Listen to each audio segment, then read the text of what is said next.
ओम शांति 3/7/2026 आज बाबांकर महावाक्य शुणिया।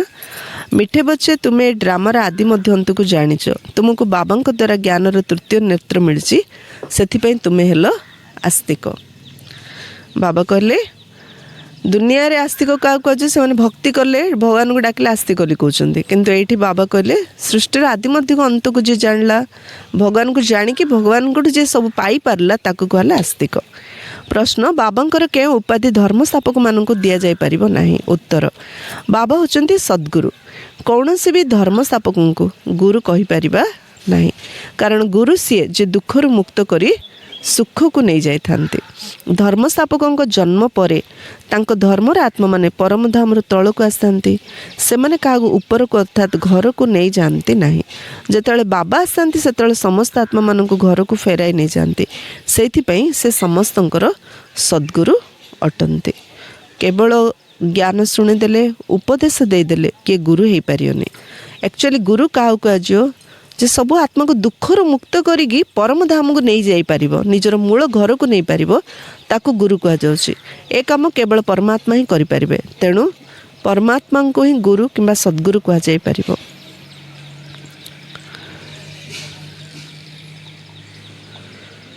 गीत अच्छी इस पाप की दुनिया से कहीं दूर ले चल। ओम शांति। मिठा मिठा आत्मिक संतान माने गीतर पद को शुणिल यह हूँ पापर दुनिया। पिला माने जानिछंती यह पाप आत्मा मानकर दुनिया केते अशुभ अक्षर अटे किंतु मनुष्य माने एक बुझी पारु नांती जे प्रकृत रे यह पाप आत्मा मानकर दुनिया अटे। तबे निश्चित पुण्य आत्मा मानकर कौन सी दुनिया मध्य थिला ताकू कहा जाउची स्वर्ग।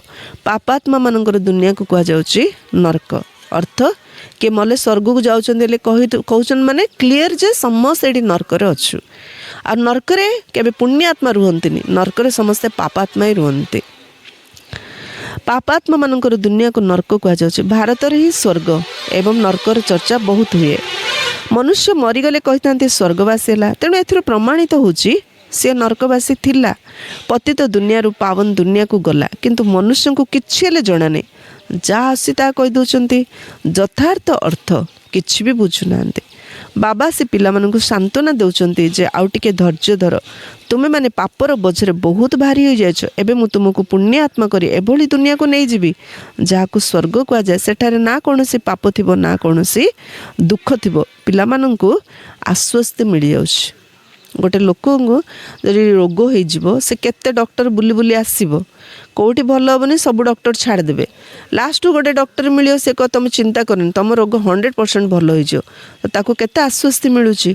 ठीक सेमती आम आत्मा जहाँ महारोगी होइछे बिकार पूरा संपूर्ण बिकारी आ पापी होती केते गुरु करी करी थकी हेलेनी आमे भाबुचंती सेथिपई आमे गंगा स्नान जमुना स्नान करचंती पाप सब कटिजी ओली किंतु कटुनी।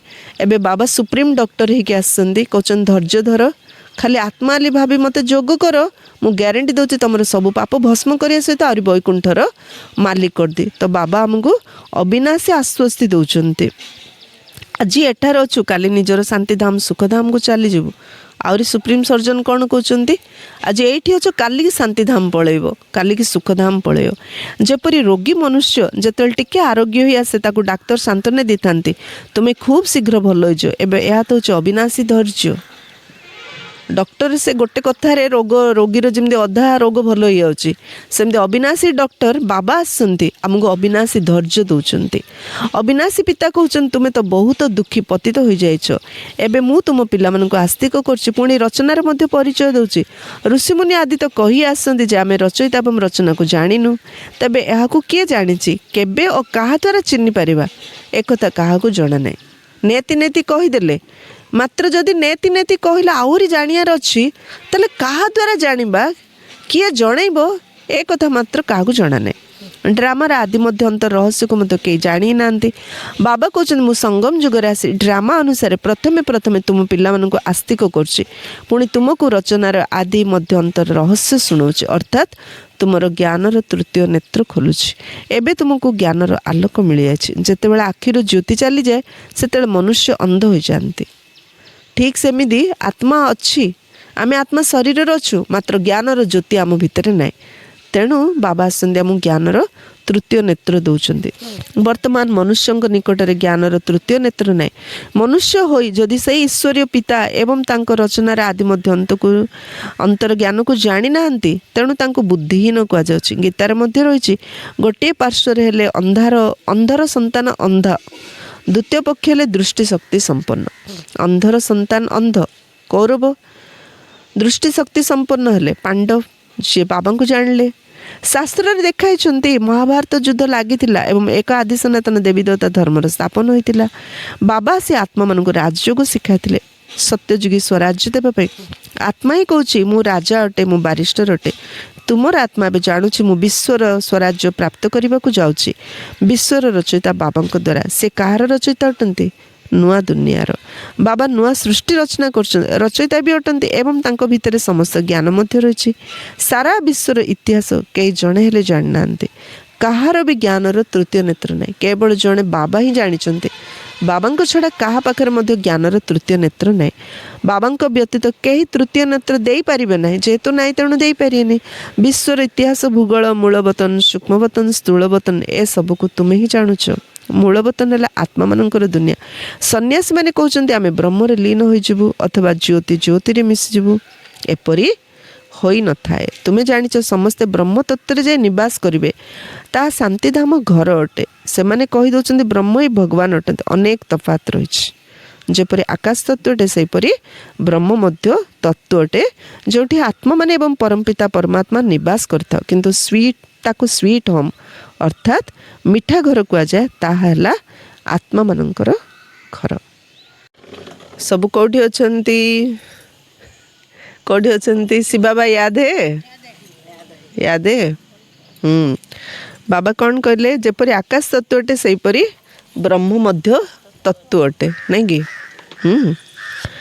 जो आम आत्मा मान एवं परमपिता परमात्मा निवास करता हीरो हीरोइन माने जाउचंती एक्टर माने शूटिंग करचंती शूटिंग कला परे तांको घरु पळुचंती घरु जिबा पूर्वरु तांकर गोटे ग्रीन हाउस थाउची नहीं कि से भितरु जाई बसचंती हेले कोन से ग्रीन रूम रे सो लीन होई आउचंती जाईगिरी से कांथरे सब मिली आउचंती मिसी आउचंती नहीं ना सेठी बसिले आउ थरे एक्टिंग करिया पळि आसले सेमिति आमे परम धाम जाई कोन लीन होई जियागी ना परम धाम रे मिली जिबा कि ना गले रेस्ट नेले आउ थरे एक्टिंग करिया को आसले से बाबा कौन कहते जेपरी आकाश तत्वटे सेपरी ब्रह्म मत तत्वटे जो आम आत्मा मान एवं परमपिता परमात्मा निवास करूँ से एक्टर मैंने जाई से ग्रीन रूम रे बसी आम एक्टर मान जाई कोठी बसी आसुंती परम धाम रे आत्मा परमात्मा कोठी जाई रेस्ट नहीं आसुंती परम धाम रे तो परम धाम डामर रेड रूम से एक्टर मानकर ग्रीन रूम आमर होची रेड रूम रेड माने स्टॉप संकल्प विकल्प कर्म सब स्टॉप फुल स्टॉप लगुच ये प्रैक्टिस कर से रेड रूम गले तो ऑटोमेटिक स्टॉप फुल स्टॉप हो से चार्ज हो बैटेरी रेड रूम गले चार्ज है आउ थे ग्रीन रूम को तांके ग्रीन रूम जाई रेस्ट नौकरी आम रेड रूम जाई चार्ज आउ थे रेस्ट नहीं ग्रीन रूम को आसुँच अभिनय करने ग्रीन ना नहीं ग्रीन माने चारिआडे ग्रीन धड़ा घास नहीं कि सबुज दुनिया जो आम आत्मा माने एवं परमपिता परमात्मा निवास करता स्वीट होम अर्थात मिठा घर कहुए ताहले आत्मा मानकर घर पिला माने भी जानी सारी ब्रह्म महतत्व रे कहीं आत्मा लीन होई न थांती एवं आत्मार केबे विनाश होई न थाए आत्मा अविनाशी अटे ए ड्रामा मध्य पूर्व प्रस्तुत अविनाशी अटे ए ड्रामा रे केते अभिनेता अछंती ए ड्रामा पूर्व प्रस्तुत ए ड्रामा रे केते अभिनेता अछंती वर्तमान है संगम जुग जो समय सबू अभिनेता माने उपस्थित अछंती नाटक जेतेले शेष होता है से सबू अभिनेता माने निर्माता निर्देशक आदि समस्त आसी मंच उपरे उपस्थित होता ए समय रे अविनाशी ड्रामा मध्य शेष होबाकु जाउछि एवं यार पुनरावृत्ति हब दुनिया से हद्र नाटक गुड़िकर परिवर्तन हो पार नाटक पुराणा मध्य होता है ए विशाल ड्रामा तो अनादि अविनाशी अटे बाबा तुमको त्रिकालदर्शी त्रिनेत्री कर ड्रामार आदि मध्य अंतर सह रहस्य शुणीदे ତ ତ୍ରିକାଳଦର୍ଶୀ ତ୍ରିନେତ୍ରୀ କରୁଛନ୍ତି। ଦେବତା ମାନେ ତ୍ରିକାଳଦର୍ଶୀ ନୁହନ୍ତି ନା, ଶୂଦ୍ର ବର୍ଣ୍ଣର ମନୁଷ୍ୟ ମାନେ ତ୍ରିକାଳଦର୍ଶୀ ଅଟନ୍ତି। ତ୍ରିକାଳଦର୍ଶୀ ତ କେବଳ ତୁମେ ବ୍ରାହ୍ମଣ ବର୍ଣ୍ଣ ବାଲା ଅଟ। ଯେ ପର୍ଯ୍ୟନ୍ତ ବ୍ରାହ୍ମଣ ନ ହୋଇଛନ୍ତି ସେ ପର୍ଯ୍ୟନ୍ତ ଜ୍ଞାନର ତୃତୀୟ ନେତ୍ର ମିଳିପାରିବ ନାହିଁ। ଯେ ପର୍ଯ୍ୟନ୍ତ ବ୍ରାହ୍ମଣ ନ ହେଇଛନ୍ତି ଜ୍ଞାନର ତୃତୀୟ ନେତ୍ର ମିଳିପାରିବ ନାହିଁ। ତୁମେ ଅବିନାଶୀ ବୃକ୍ଷର ଆଦି ମଧ୍ୟ ଅନ୍ତକୁ ସମସ୍ତ ଧର୍ମକୁ ମଧ୍ୟ ଜାଣିଛ। ତୁମେମାନେ ମଧ୍ୟ ମାଷ୍ଟର ନଲେଜଫୁଲ୍ ଅର୍ଥାତ୍ ଜ୍ଞାନବାନ ହୋଇଯାଉଛ। ପିତା ତ ସନ୍ତାନମାନଙ୍କୁ ନିଜ ସମାନ କରିବେ ନା। ଜ୍ଞାନର ସାଗର ତ ଏକମାତ୍ର ବାବା ହିଁ ଅଟନ୍ତି, ଯିଏକି ସମସ୍ତ ଆତ୍ମାମାନଙ୍କର ପିତା ଅଟନ୍ତି। ସମସ୍ତ ସନ୍ତାନମାନଙ୍କୁ ଆତ୍ମିକ କରି ତ୍ରିକାଳଦର୍ଶୀ କରିଦେଉଛନ୍ତି। ବାବା ଆତ୍ମିକ କରି ଆମ ସମସ୍ତଙ୍କୁ ତ୍ରିକାଳଦର୍ଶୀ କରିଦେଉଛନ୍ତି। ବାକି ସମସ୍ତେ ଦେହମାନରେ ଅଛନ୍ତି, ସେଥିପାଇଁ ସେମାନେ ତ୍ରିକାଳଦର୍ଶୀ ନୁହନ୍ତି। ଯେମିତି ଆମେ ଗୋଟେ ସିନେମା ଦେଖିବା, ସେ ସିନେମା ବିଷୟରେ ପୁରା ଷ୍ଟୋରି ଯଦି ଜାଣିନଥିବା ଫାର୍ଷ୍ଟ ଟାଇମ୍ ଦେଖୁଥିବା ହେଲେ ପୁରା ସସ୍ପେନ୍ସନରେ ଦେଖୁଛନ୍ତି ନା ନାଇଁ, ସସ୍ପେନ୍ସ ହେଇକିରି ଏବେ କ'ଣ ହେବ ଏବେ କ'ଣ ହେବ ବୋଲିରି। ହେଲେ ଦୁନିଆ ଲୋକ ସେମିତି ଡ୍ରାମାରେ ଆଗକୁ କ'ଣ ତାଙ୍କୁ ଜଣା ନାହିଁ, ଯେଉଁ ସିନ୍ଟା ଚାଲେ ସେଇଟା ଦେଖୁଛନ୍ତି। ମାତ୍ର ଆମକୁ ବାବା କ'ଣ କହିଦେଲେ, ସୃଷ୍ଟିର ଆଦି ମଧ୍ୟ ଅନ୍ତ। ମାନେ ସିନେମାଟା ଆମେ କେତେଥର ଦେଖି ସାରିଛୁ ଆଉ ଷ୍ଟୋରି ଆମକୁ ପୁରା ଜଣା। ଏବେ ଆମେ ଟେନସନ୍ ନେବା କି, ସସ୍ପେନ୍ସ ରହିବା କି? କିଏ ସସ୍ପେନ୍ସ ହେଲା ଆଡ଼କୁ କିଏ ଯେଉଁ ଡରିଯିବ କି ଭାବିବ ଆପରେ ତ ସେ ଷ୍ଟୋରିରେ ହେବ, କ'ଣ ଏତେ ଚିନ୍ତା କରୁଛୁ, ଆମେ ତ ଦେଖିଛୁ କହିଦେବା ନା ନାଇଁ। ସେମିତି ଏ ସୃଷ୍ଟି ନାଟକ ଆମେ ଭଲ ହେଇକିରି ଜାଣିଦେଲେଣି। ବାବା ଆତ୍ମିକ ଆତ୍ମିକ ସ୍ଥିତି ରଖିକିରି ଆମକୁ ସବୁ କଥା କହିଦେଲେଣି। ତ ଆମକୁ ଆଶ୍ଚର୍ଯ୍ୟ ଲାଗିବ କେଉଁ ସିନ୍ ଦେଖିଲେ? ଆଉ ଆଶ୍ଚର୍ଯ୍ୟ ଲାଗିବନି। କାହିଁକି? ଆମର ତୃତୀୟ ନେତ୍ର ଖୋଲିଗଲା, ଆମେ ତ୍ରିକାଳଦର୍ଶୀ, ଆମେ ଆତ୍ମିକ ସ୍ଥିତି ରହିକି ଜ୍ଞାନବାନ ହେଇକିରି ଡ୍ରାମାର ପ୍ରତ୍ୟେକ ସିନ୍କୁ ଆମେ ଦେଖୁଛନ୍ତି। ବାବା ଯେମିତି ଆମେ ମଧ୍ୟ ସେମିତି ହେଇଗଲେ। ଏବେ ତୁମେ ପିଲାମାନେ ସମସ୍ତ ଏ କଥା ବୁଝାଅ ଯେ ଶିବ ବାବା ଆସନ୍ତି, ତାଙ୍କୁ ମନେ ପକାଅ। ଯେଉଁମାନେ ଆଶିକ ପ୍ରେମୀ ହେଉଛନ୍ତି ସେମାନେ ବାବାଙ୍କୁ ଭଲ ଭାବରେ ସ୍ନେହ କରୁଛନ୍ତି। ବାବାଙ୍କର ପ୍ରେମୀ କିଏ କିଏ ହାତ ଟେକିଲ? ସମସ୍ତେ ନାଇଁ? ହଁ, ତାଳ ମାର ନିଜ ପାଇଁ। ମାନେ ହୋଲି ପ୍ରେମୀ ନାହିଁ, ସେ ପ୍ରେମିକ ହେଇଯାଉଛି ବାବାର। ହଁ, ତୁମ ଉପରେ ବାବାଙ୍କର ତୁମ ଉପରେ ବାବାଙ୍କର ମଧ୍ୟ ସ୍ନେହ ରହିଛି। ଦେଖ, ଯିଏ ଟେକିଲା ହାତ ବାବା କହିଲେ ତମର ମୋ ସହିତ ସ୍ନେହ ରହିଛି ନା, ମୋର ମଧ୍ୟ ତମ ସହିତ ସ୍ନେହ ରହିଛି। ତୁମକୁ ସ୍ୱର୍ଗର ସମ୍ପତ୍ତି ଦେଉଛନ୍ତି, ସ୍ନେହ ଅଛି ନା, ତା ବଦଳରେ ବାବା କ'ଣ ଦେଉଛନ୍ତି? ସ୍ୱର୍ଗର ସମ୍ପତ୍ତି ଦେଉଛନ୍ତି। ଗାୟନ ମଧ୍ୟ ରହିଛି, ବିନାଶ କାଳେ ବିପରୀତ ବୁଦ୍ଧି ବିନାଶ ହୋଇଯାଆନ୍ତି ଏବଂ ବିନାଶ କାଳରେ ପ୍ରୀତ ବୁଦ୍ଧି ବାଲା ବିଜୟ ପ୍ରାପ୍ତ କରନ୍ତି। ଗୀତାରେ କିଛି କିଛି ଅକ୍ଷର ସତ୍ୟ ରହିଛି। ଶ୍ରୀମଦ୍ ଭଗବତ ଗୀତା ହେଉଛି ସର୍ବୋତ୍ତମ ଶାସ୍ତ୍ର, ଆଦି ସନାତନ ଦେବୀ ଦେବତା ଧର୍ମର ଶାସ୍ତ୍ର। ଏକଥା ମଧ୍ୟ ବାବା ବୁଝାଉଛନ୍ତି ଯେ ମୁଖ୍ୟ ଧର୍ମଶାସ୍ତ୍ର ହିଁ 4ଟି ଏବଂ ଅନ୍ୟ ଯେଉଁ ଧର୍ମବାଲା ସବୁ ଅଛନ୍ତି ସେମାନେ କେବଳ ନିଜର ଧର୍ମ ସ୍ଥାପନ କରିବା ପାଇଁ ଆସିଥାନ୍ତି। ରାଜତ୍ୱ ସ୍ଥାପନ କରିବାର କୌଣସି ଉଦ୍ଦେଶ୍ୟ ନଥାଏ। ତାଙ୍କେ ଧର୍ମର ପ୍ରଚାର କଲେ, ରାଜ୍ୟ ସ୍ଥାପନ କରିବାର ତାଙ୍କର ଉଦ୍ଦେଶ୍ୟ ହିଁ ନାହିଁ। ଅଧିକ ଲୋକ ହେଲେ ଗୋଟେ ରାଜ୍ୟ ତାଙ୍କର ହେଉଛି, କିନ୍ତୁ ଲକ୍ଷ୍ୟ ନାହିଁ। କିନ୍ତୁ ବାବା ଆସନ୍ତି ସତ୍ୟ ଧର୍ମ ସହିତ ଏକ ରାଜ୍ୟର ସ୍ଥାପନା କରୁଛନ୍ତି। ସେମାନଙ୍କୁ ଗୁରୁ ମଧ୍ୟ କହିପାରିବା ନାହିଁ। ଖାଲି ଜ୍ଞାନ ଉପଦେଶ ଦେଇଦେଲେ ତାକୁ ଗୁରୁ କୁହାଯିବ ନାହିଁ। ଗୁରୁଙ୍କର ତ କର୍ତ୍ତବ୍ୟ କ'ଣ? ଘରକୁ ଫେରାଇ ନେବା, ଇଏ ହେଉଛି ଗୁରୁଙ୍କର କର୍ତ୍ତବ୍ୟ। ତ କୌଣସି ମଣିଷ ଗୁରୁ ତ ଘରକୁ ଫେରାଇ ନେଇପାରିନି, ତ ସେ ତ ନିଜେ ଯାଇପାରିବନି ଆଉ ନେବ କାହାକୁ?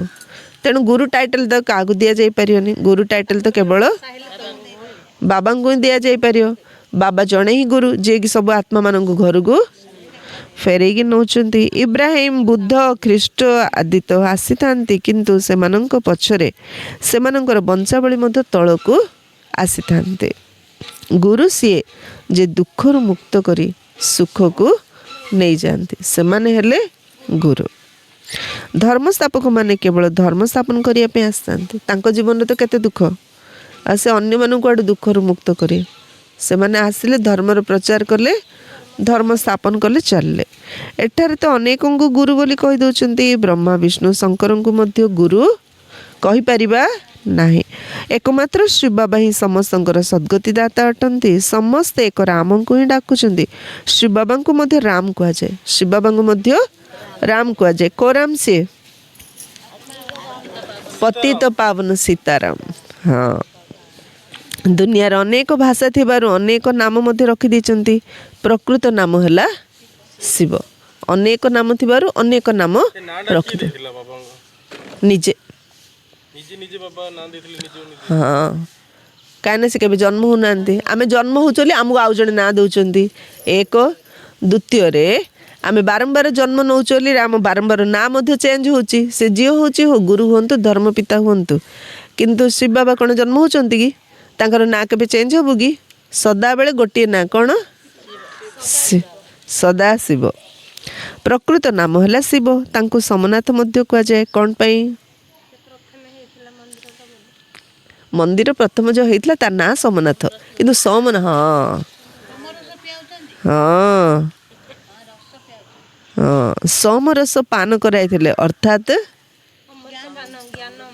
ज्ञान धन प्रदान करथिले। बाकी पानी आदि तो कौन सी कथा है नहीं। पानी रे गाधेले आत्मा अच्छी देहर भितरे देह भीतर गिरी से प्लानिंग करछि काउ मारियो काउ हाणियो कार कौन करियोली री आ देहटा नहीं गाधे दब धोई जियो पाप बिना से हाँ तो जदि सबुदिन तो गाधोची आ खाली से गंगारे गाधेले फ्रेश लगे कि खाली तीर्थ जाई करी या फ्रेश पळि आसियो कि हाँ हाँ पाप तो करछि आत्मा से पाप आत्मा लिखुआला आ पाप आत्मा तो पानी रे बुड़ेले पानी लागियो आत्मा को लागियो पानी आत्मा तो पानी लागियो नी आ तो पाप धोई हम केमती आत्मार से दरकार ज्ञान जल नहीं कि बाबा दौरान ज्ञान धन। बाकी पानी आदि तो कौन सी कथा है नहीं। ज्ञानटा सीना मन को छुंची पानीटा मन को छुईंगे देह जाए जीव पानी मन जाए जीव ज्ञान। तुमको सम्मुख आसी ज्ञान बान आनंदमय कर दौरान बाबा ज्ञान द्वारा आम स्थिति कौन कर दौरान आनंदमय स्थिति जिते ज्ञानटा बुझी बुझी धारणा करी बाबार याद रोचे से स्थिति आनंदमय होची। आनंदर अपोजिट वर्ड कौन अच्छी ना नाई सेटा तुम डिक्शनरी मात्र नाई। हाँ एबे दुखर अपोजिट सुख सुखर दुख अच्छी ना आनंदर उल्टा वार्ड किछ ना। आनंद माने से हाईएस्ट स्टेज तार विपरीत किछ ना। एबे जेमदी अपोजिट ना परा तार निजे निजे क्रिएट करी कौन हेले कहि पारे कि ज्ञानर सागर अटंती से तुम पिला माननको ज्ञानर नदी सदृश करचंती। आमे सब हेले ज्ञानर नदी बाबा हेले ज्ञानर सागर। सागर हेला गोटे नहीं कि नदी अनेक गोटे सागर रो अनेक नदी बाहरी थाए। से तो नदी बाहर बही बही जाउछ आमे नदी चैतन्य नदी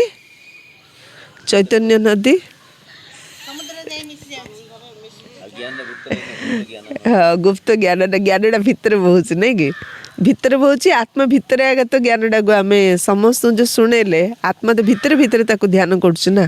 नदीर लक्ष्य कौन समुद्र रे मिसियो हाँ पोखरी नहीं ऊपर ऊपर जीव तार लक्ष्य कौन समुद्र रे मिसियो सेमती आम ज्ञान नदी आमर लक्ष्य कौन बाबा साथ मिसवा अन्य मानू मध्य बाबा सहित मिसेबा। तुम सम्मुख को आसी ज्ञानवान आनंदमय कर दौरान बाबा तो ज्ञान सागर अटंती से तुम पिला माननको ज्ञानर नदी सदृश करचंती। सागर है गोटे गोटे सागर रो अनेक नदी बाहर थाए। माता मान हेले नदी नहीं कि पाटी खोली देले आउ बंद हबार नाई। मुझे आज भावुली बाबा माता मान संख्या ये कहीं अधिक ड्रामा अनुसार आ शुणिले मैंने जाए कहे भाई जा ते कहेनि आ माता मान तो पाटी बंद हेनी एम गोटे थर ज्ञान शुणे देले आंको बुझू न बुझू जी आसी दी आसी एमने रहीनि एथरे नदी बही चलियो।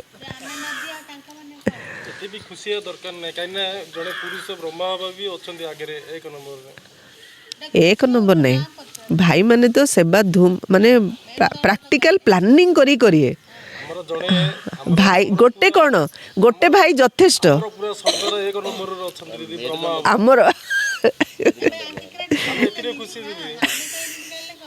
आंकर जड़े स्वर्ग एक नंबर थिले आंके खुशी बुड़ी आंको कौन पोस्ट मिलियो भाई माने मेरुदंड माने हाँ भाई मैंने सब प्लानिंग करी माता मानु किसी प्लानिंग दरकार है हाँ ब्रह्मा सरदार नहीं कि माता मान को बाबा आगे रखिदे माता मान एत भी खुशी है दरकार नहीं हाँ पुरुषार्थ फोकस करिया दरकार हाँ खुशी रे पुरुषार्थ करी खुशी रे समस्त ज्ञान शुणार अच्छे बाबा से चिंता करी करले हाँ हेले माता माने खुशी रे रही कि समस्त ज्ञान दान तुम पिला माननको ज्ञानर नदी सदृश करछन सागर हला गोटे गोटे सागर रु अनेक नदी बाहरी थाए एबे तुमे संगम जुगर अछ ए समय रे सारा धरणी बा पृथ्वी रावणर स्थान अटे केवल एकमात्र लंका नथला सारा विश्व उपरे रावणर राज्य चलीछि रावणर राज्य चलछि राम राज्य रे बहुत कम मनुष्य रहिबे एक कथा केवल वर्तमान तुम बुद्धि रे बाबा बुझाइछन मु तीनोटी धर्मर स्थापना करछि कौन कौन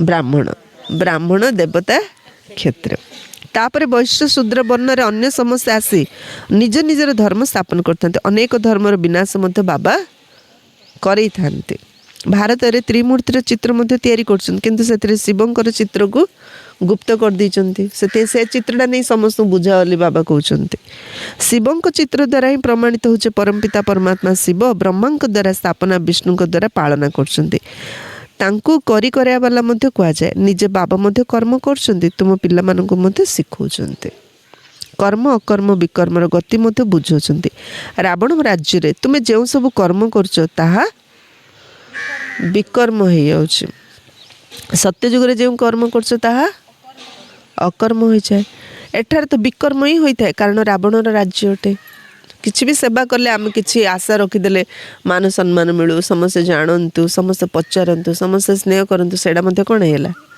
विकर्म ना माने सेवाटा केते श्रेष्ठ कर्म किंतु पछरे इच्छा आमे रखिदेले सेडा हैला विकर्म तो कर्म कौन करचु बड़ कथा नहीं एबे कर्म पछरे हमर भावना कौन सेडा मध्य विकर्म तो इच्छा रखिलु माने विकर्म किंतु देवता मानकर कौन इच्छा नथिला सी होची अकर्म रावण राज्य तुम जो सब कर्म कर विकर्म हो जाऊँगी सत्य जुग जो कर्म कर अकर्म हो जाए एठारे तो विकर्म ही होता है कारण रावणर राज्य अटे सत्य जुग 5 विकार आदौ न थाए प्रत्येक कथा वस्तु बुझीबार अच्छी गोटे गोटे कथा बाबा पूरा स्पेशल डिटेल रे बुझाउछन प्रत्येक कथा वस्तु बुझियार क्लियर बुझियार अच्छे एवं गोटे सेकेंड रे बुझाई दिया जाउछे ओम रो अर्थ दुनिया तो बहुत विस्तार भाव रे बुझाउछन्ती नहीं कि ओम माने केते बड़ बड़ ग्रंथ गोटे गोटे ओम शब्द ऊपर बड़ बड़ ग्रंथ शास्त्र लिखा है किंतु बाबा कौन कले ओम माना अहम आत्मा मो धर्म शांत स्वरूप जे मिसिला आमे गोटे शब्द रे सब सारांश कहीदेले कौन कहीदेले परस्पर को ओम शांति बाबा कहते ओम अर्थात मु आत्मा एवं यह मोर शरीर केते सहज अटे आ तुम मैंने जानुच से ओम शब्दर अर्थ बुझापी केते कही लास्ट ओम शब्दर अर्थ कहे बाबा डायरेक्ट गोटे शब्द कहीदेले ओम अर्थात मु आत्मा रे एटा मोर शरीर मोर धर्म शांति आ तुम मैंने जानुछ जे आमे माने सुखधाम को यात्रा करछु श्रीकृष्णकर मंदिर को सुखधाम कही थांती सुखधाम तो कृष्णपुरी ही अटे माता माने कृष्णपुरी को जीवाई बहुत प्रचेष्टा करछन्ते तुम एबे भक्ति करुन तुमको ज्ञान मिलछि आउ कौन से मनुष्य मात्र ठारे ज्ञान नहीं मु तुमको पवित्र करी चली जाउछि पुणी तुमको किए पतित कर दउछि एक कथा किए कहि परिबे नाही पुरुष अथवा नारी समस्त भक्त अटंती समस्ते सीता अटंती नारी हुंतु पुरुष हुंतु समस्ते सीता समस्ते भक्त भगवान के शिव बाबा राम के शिव बाबा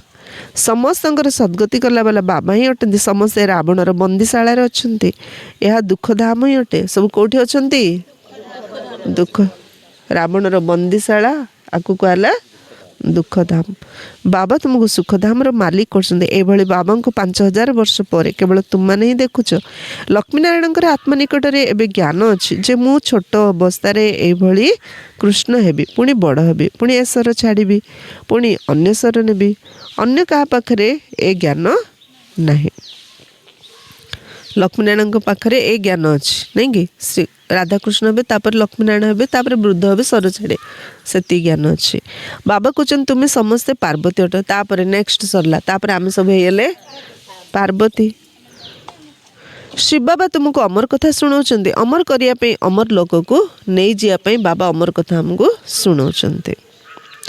ଏହା ମୃତ୍ୟୁ ଲୋକ ଅଟେ। ତୁମେ ସବୁ ପାର୍ବତୀ ମାନେ ଅମରନାଥଙ୍କ ଦ୍ୱାରା ଅମର କଥା ଶୁଣୁଛ ନାଇଁ କି? ବାବା ଗୁମ୍ଫା ଭିତରେ ବସେଇକିରି ଗୋଟେ ପାର୍ବତୀ କି ଶୁଣାଉଛନ୍ତି କି? ଆମେ ସମସ୍ତେ ପାର୍ବତୀ, ସବୁ ପାର୍ବତୀ ମାନଙ୍କୁ ଖୋଲା ମଇଦାନରେ ଶଙ୍କର ଈଶ୍ୱର ଶିବ ଆସିକିରି ଅମର କଥା ଶୁଣାଉଛନ୍ତି। ଏହା ମୃତ୍ୟୁ ଲୋକ ଅଟେ। ତୁମେ ସବୁ ପାର୍ବତୀ ମାନେ ଅମରନାଥଙ୍କ ଦ୍ୱାରା ଅମର କଥା ଶୁଣୁଛ। ତୁମେ ପ୍ରକୃତରେ ଅମର ହେଉଛ। ଏଇଠି ଅମର କି? କିନ୍ତୁ ଆମେ ତ ପ୍ରକୃତରେ ଅମର ହେଉଛନ୍ତି। କେବଳ ବାବାଙ୍କୁ ମନେ ପକାଇବା ଦ୍ୱାରା କ'ଣ କେମିତି ଅମର ହେଉଛୁ? ବାବାଙ୍କୁ ମନେ ପକାଇବା ଦ୍ୱାରା ଆମେ ଅମର ହେଉଛୁ। ଯେଉଁଠି ଦୁଃଖର କଥା ନଥାଏ ଅମର ବି ହେବା, ଦୁଃଖ ମଧ୍ୟ ନଥିବ। ଯେପରି ସର୍ପ ଗୋଟିଏ ଆବରଣ ଛାଡ଼ି ଆଉ ଗୋଟିଏ ଧାରଣ କରିଥାଏ। ଏସବୁ ଦୃଷ୍ଟାନ୍ତ ଜ୍ଞାନ ମାର୍ଗର ଅଟେ। ଭ୍ରମରୀର ଦୃଷ୍ଟାନ୍ତ ଏଇଠିକାର ଅଟେ। ସାପ କାତି ଛାଡ଼ିଲା ପରି ଆମେ ସର ଛାଡ଼ିବା। ତାପରେ ବାବା ଆଉ ଥରେ ଏକ୍ଜାମ୍ପଲ୍ ଦେଲେ ଭ୍ରମରୀର ଦୃଷ୍ଟାନ୍ତ। ତୁମେ ବ୍ରାହ୍ମଣ ମାନେ କ'ଣ କରୁଛ? ବିକାରୀ ମନୁଷ୍ୟ ରୂପକ କୀଟ। ବିକାରୀ ମଣିଷ ବାବା କ'ଣ କହିଲେ? କୀଟକୁ ପରିବର୍ତ୍ତନ କରି ଦେବତା କରୁଛ। ଏ ମନୁଷ୍ୟମାନଙ୍କର ହିଁ କଥା ଅଟେ। ଭ୍ରମରୀର ତ କେବଳ ଏକ ଦୃଷ୍ଟାନ୍ତ ଅଟେ। ତୁମେ ବ୍ରାହ୍ମଣ ପିଲାମାନେ ଏବେ ବାବାଙ୍କ ଦ୍ୱାରା ଅମର କଥା ଶୁଣୁଛ। ଅନ୍ୟମାନଙ୍କ ପାଖରେ ଜ୍ଞାନର ଭୂ ଭୂ କରୁଛ, ଯାହାଦ୍ୱାରା ମନୁଷ୍ୟରୁ ଦେବତା ସ୍ୱର୍ଗର ପରି ହୋଇଯିବେ। ହଁ, ସେ ପୋକ ପାଖରେ ଭୂ ଭୂ ଭୂ ଭୂ କରିରି ତାର ଭାଇବ୍ରେସନ୍ ଦ୍ୱାରା ସିଏ ତାକୁ ଡେଣା ଲଗେଇ ଦେଉଛି, ଉଡ଼େଇ ଦେଉଛି। ଆମେ ମଧ୍ୟ ସେମିତି ଜ୍ଞାନର ଭୂ ଭୂ ଭୂ ମାନେ କିଏ ନ ଶୁଣିଲେ ତାକୁ ଜବରଦସ୍ତ ଶୁଣିବା ନା କ'ଣ? ଜ୍ଞାନର ଭୂ ଭୂ ଅର୍ଥ କ'ଣ? ଆମେ ନିଜେ ଜ୍ଞାନ ସ୍ୱରୂପ ହେଇକିରି ଏମିତି ହେବା ଆମର ଭାଇବ୍ରେସନ୍ରେ ସିଏ ମଧ୍ୟ ମଣିଷର ଦେବତା ହେବା ପାଇଁ ପୁରୁଷାର୍ଥ କରିବାର ଅଛି। ଆମର ଉପସ୍ଥିତିରେ ତାକୁ ଫିଲ୍ ହେବାର ଅଛି ନାଇଁ କି?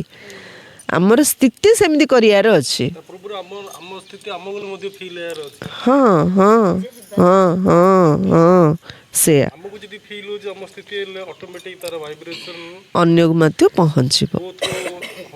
ହଁ, ସେଥିପାଇଁ ବାବା କହିଲେ ଅନ୍ୟମାନଙ୍କୁ ଫିଲ୍ କରେଇକିରି କ'ଣ କରିବାର ଅଛି? ମନୁଷ୍ୟରୁ ଦେବତା କରିଦେବାର ଅଛି, ସ୍ୱର୍ଗର ପରି କରିଦେବାର ଅଛି। କିନ୍ତୁ ଏମିତି ନୁହେଁ ଯେ ମାନସରୋବରରେ ବୁଡ଼ ପକାଇଦେଲେ କେହି ପରି ହେଇଛି। ଅର୍ଥ କାଉ ଜ୍ଞାନ ଶୁଣିଦେଲେ ସେ ପରି ହେଇଯିବ କି? ଆମକୁ ମଧ୍ୟ ସେମିତି ବଦଳିବାର ଅଛି। ମାନସରୋବର ସେମାନେ ଆହୁରି ସ୍ଥୂଳକୁ ପଳେଇଲେ, ପୋଖରରେ ଯାଇ ବୁଡ଼ିକି ପଳେଇ ଆସୁଛନ୍ତି, ହେଇଯିବେ ପରି ନା। ଏସବୁ କଥା ମିଥ୍ୟା ଅଟେ। ତୁମେ ମିଥ୍ୟା ହିଁ ଶୁଣି ଶୁଣି ଆସ। ଏବେ ବାବା ସତ୍ୟ ଶୁଣାଉଛନ୍ତି।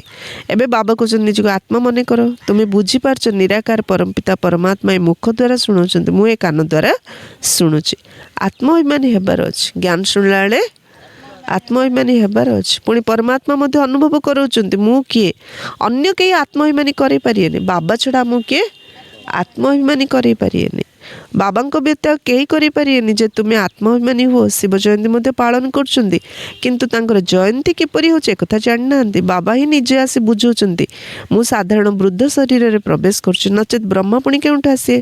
ପତିତ ଶରୀର ହିଁ ଆବଶ୍ୟକ। ସୂକ୍ଷ୍ମବତନବାସୀ ବ୍ରହ୍ମାଙ୍କ ମଧ୍ୟରେ ବିରାଜମାନ ହୋଇ ବ୍ରାହ୍ମଣଙ୍କୁ ତ ରଚନା କରିବେନି ନାଇଁ।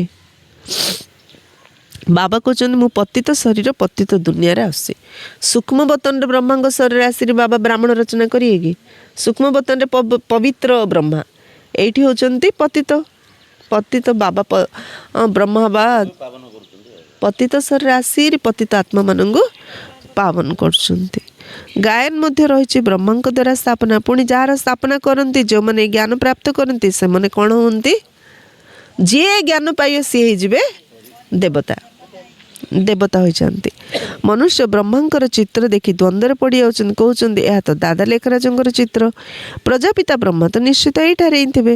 ସୂକ୍ଷ୍ମବତନରେ କିପରି ପ୍ରଜା ରଚନା କରିବେ? ପ୍ରଜାପିତାଙ୍କର ସନ୍ତାନ ହଜାର ହଜାର ସଂଖ୍ୟାରେ କିଏ? ବ୍ରହ୍ମାକୁମାର ବ୍ରହ୍ମାକୁମାରୀ ଅଛନ୍ତି। ଏହା କ'ଣ କେବେ ମିଥ୍ୟା ହେଇପାରିବ? ଏତେ ଜଣ ଅଛନ୍ତି, ଏଇଟା କ'ଣ ମିଛ? ନା। ଆମେ ଶିବ ବାବାଙ୍କ ଠାରୁ ସମ୍ପତ୍ତି ପ୍ରାପ୍ତ କରୁଛୁ। ତୁମ ପିଲାମାନଙ୍କୁ ବୁଝାଯାଇଛି ଯେ ସିଏ ସୂକ୍ଷ୍ମବତନବାସୀ ଅବ୍ୟକ୍ତ ବ୍ରହ୍ମା ଅଟନ୍ତି। ପ୍ରଜାପିତା ତ ସାକାରରେ ଆବଶ୍ୟକ। ଏହି ପତିତ ବ୍ରହ୍ମା ହିଁ ପାବନ ହୋଇଥାନ୍ତି। ତତ୍ତ୍ୱ ପତିତ ବ୍ରହ୍ମା ହିଁ ପାବନ ହୋଇଥାନ୍ତି। ତତ୍ତ୍ୱମ୍ ମାନେ ଆମେ ସବୁ ପତିତ ଆତ୍ମା ହିଁ ପୁଣି ଏମିତି ପାବନ ହବା। ବାକି ଆମେ ପୁରୁଷାର୍ଥ କରେଇବା ସମସ୍ତଙ୍କୁ, କିନ୍ତୁ ବାବା କହିଲେ ଦୁନିଆ ସମସ୍ତେ ପଥର ବୁଦ୍ଧି, ଏତେ ଜ୍ଞାନ ଶୁଣେଇଲେ ମଧ୍ୟ ସେମାନେ ବଦଳୁନାହାନ୍ତି। କାହିଁକିନା ପଥର ଉପରେ କିଛି ଭାଇବ୍ରେସନର ପ୍ରଭାବ ମଧ୍ୟ ପଡ଼ୁନି। କିନ୍ତୁ ଆମକୁ ତ ବଦଳିବାକୁ ପଡ଼ିବ, ପୁରୁଷାର୍ଥ କରିବାକୁ ପଡ଼ିବ। ବାବା ଯେମିତି ନରରୁ ନାରାୟଣ ହେଲେ ଆମେ ମଧ୍ୟ ସେମିତି ନରରୁ नारायण हबार अच्छे। अच्छा, मीठे मीठे सिकिलधे बच्चों प्रति माता पिता बाप दादा का याद प्यार और गुड मॉर्निंग। रूहानी बाप की रूहानी बच्चों को नमस्ते। हम रूहानी बच्चों की रूहानी बाप दादा को याद प्यार गुड मॉर्निंग और नमस्ते नमस्ते नमस्ते। सदा रहो हंसते हंसते, बन जाएंगे फरिश्ते, फरिश्ते कभी किसी में नहीं फंसते, सुखी रुहंतु समझते। धारणा पाई मुख्य सारांश नंबर 1, आत्म अभिमानी है ए स्थूल कान द्वारा अमर कथा शुणा को हेब। अमर कथा आत्म अभिमानी होगी स्थूल कान द्वारा शुणियार अच्छे। मो आत्मा कान द्वारा अमरनाथ बाबा अमर कथा शुणुची। ज्ञानर भूँ भूँ कर निज सम्मान कराइबार सेवार तत्पर रहा को हेब। ज्ञानर भूँ भूँ अर्थ जन विरक्त है जाए ज्ञान शुणे आनी बाबा कहते छाड़ी आनी एमती ना कौन करार अच्छे निजर स्थिति शक्तिशाली करिया, निजर वाइब्रेशन पावरफुल करिया। हाँ हाँ से सेमती नुह विरक्त होगी विरक्त कला ज्ञान शुणे आनी निजर स्थिति एमती करदे जे आमको लोक देखापी माने ज्ञान हाँ तरसियार अच्छी केमती टिके दर्शन कर दे। हाँ केमती हेले टिके देखीदेवी नहीं कि तो ज्ञान बाबा कहले ज्ञानर भूँ भूँ कर निज समान करार सेवार तत्पर रहा। सेकेंड, बाप समान ज्ञानवान एवं आनंदमय होबाक पड़ियो है। स्थिति ज्ञानवान स्थिति हेल्ले केतବେଳେ कुहाଯିବ आमर आनंदमय। कौन सी कर्मर प्रभाव मन उपर पड़िया हेनी, दुख सुख जय पराजय लाभ क्षतर प्रभाव पड़िया हेनी। स्थिति केमती हबार अच्छी आनंदमय। जार स्थिति आनंदमय ताकू कह ज्ञानवान। समरस पान करने सहित पान कराइबा को पड़िबो। समरस ज्ञान अमृत निजे पान करने सहित अन्य को पान कराइबा को पड़ियो। वरदान, मायर विघ्न गुड़ी को खेल भली अनुभव करथिबा मास्टर विश्व निर्माता भव।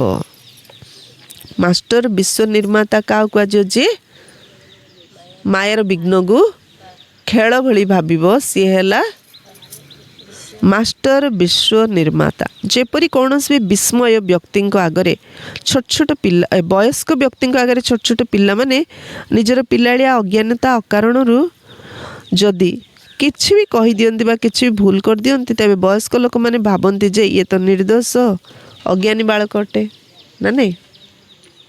कौन भावुंट वयस्क लोक हाँ जेजे बापा बुढ़ा बुढ़ी लोक आगे छोट पिला जदि को कथा बुझीनी अबुझा हम शुणीनी ताक कौन भावुं ये तो निर्बोध नहीं कि अज्ञानी बालक अटे तांको ऊपर कौन प्रभाव पड़ेनि। छोट पिला कौन दुष्टामी कले बड़ लोक रागुंट कि विरक्त होती ये तो छोट पिला से कौन जानूँ कौन ना नहीं से परी। हाँ हाँ सेहीपरि तुमे जेबे निजको मास्टर विश्व निर्माता मने करिवो तेबे सब मायर विघ्न गुड़िक पिला मानकर खेल भली अनुभव हो। विघ्नता आसीबो समस्या तो आसीबो किंतु ए विघ्न ए समस्या मायर खेल वाला केतବେଳେ लागे जेतବେଳେ आमे वयस्क अनुभवी हवा परिपक्व अवस्था रहिया। परिपक्व अवस्था रहिले आमको ए सब पिलाळिया विघ्न जा सब पिलाळिया खेल परी लागियो।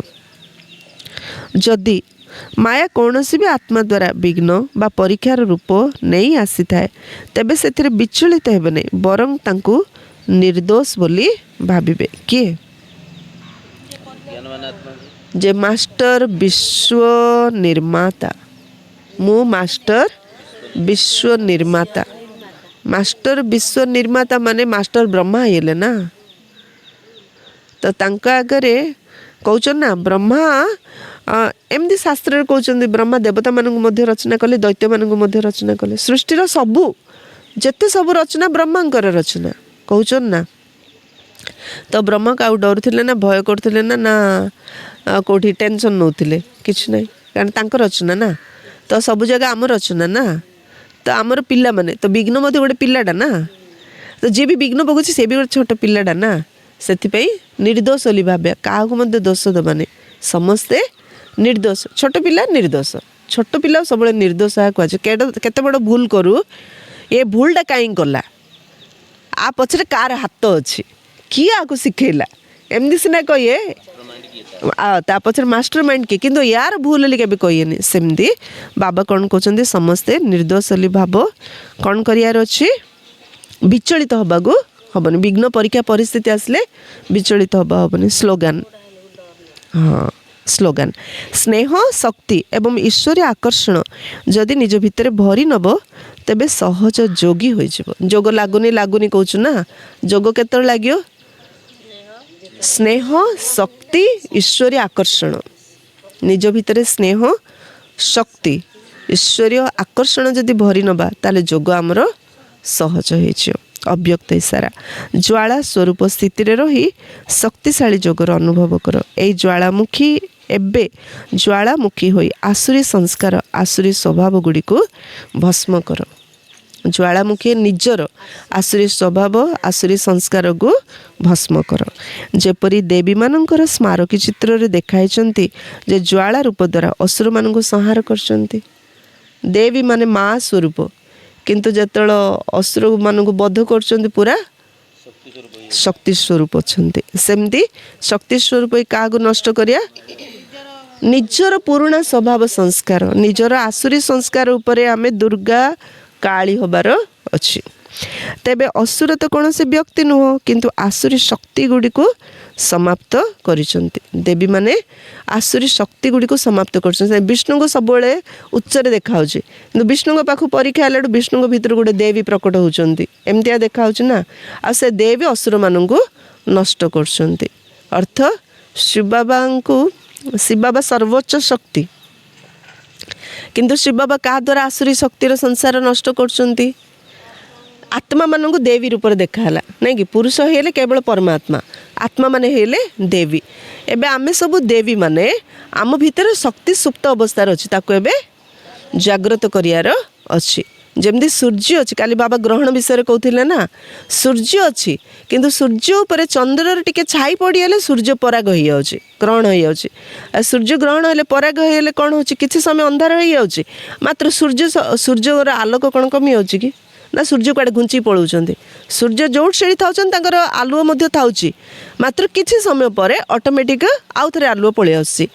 କିନ୍ତୁ ଆମକୁ ଯୋଗ କରିବାକୁ ପଡ଼ିବ, କାହିଁକିନା ଆମେ ସୂର୍ଯ୍ୟ ନୁହଁ, ବାବା ଜ୍ଞାନ ସୂର୍ଯ୍ୟ, କିନ୍ତୁ ଆମେ ଆତ୍ମା ମଧ୍ୟ ତ ମାଷ୍ଟର ଜ୍ଞାନ ସୂର୍ଯ୍ୟ ନା, ତ ଆମ ଭିତରେ ଆଲୁଅ ଅଛି, କିନ୍ତୁ ଏବେ ଟିକେ ମାୟାର ପୁରୁଣା ସ୍ୱଭାବ ସଂସ୍କାର ଛାଇ ପଡ଼ିଯାଇଛି। ଆମକୁ କ'ଣ କରିବାର ଅଛି, ବାବା ସହିତ ଲିଙ୍କ କରିକିରି ପୁରୁଣା ସ୍ୱଭାବ ସଂସ୍କାରରୁ ଆମକୁ ଭସ୍ମ କରିବାର ଅଛି। ତେବେ ଅସୁର ତ କୌଣସି ବ୍ୟକ୍ତି ନୁହଁ, କିନ୍ତୁ ଆସୁରୀ ଶକ୍ତି ଗୁଡ଼ିକୁ ସମାପ୍ତ କରୁଛନ୍ତି।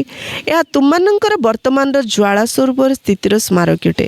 ତେଣୁ ଏବେ ଏଭଳି ଯୋଗର ଜ୍ୱାଳା ପ୍ରଜ୍ୱଳିତ କର, ଯେଉଁଥିରେ ଏ କଳିଯୁଗୀ ସଂସାର ଜଳି ପୋଡ଼ି ପାଉଁଶ ହୋଇଯିବ। ଏମିତି ଏବେ ଯୋଗ କର, ଏ ଯୋଗର ଶକ୍ତି ଦ୍ୱାରା କଳିଯୁଗ ସଂସାର ପୁରା ଜଳି ପୋଡ଼ି ପାଉଁଶ ହୋଇଯିବ। ଓମ୍ ଶାନ୍ତି।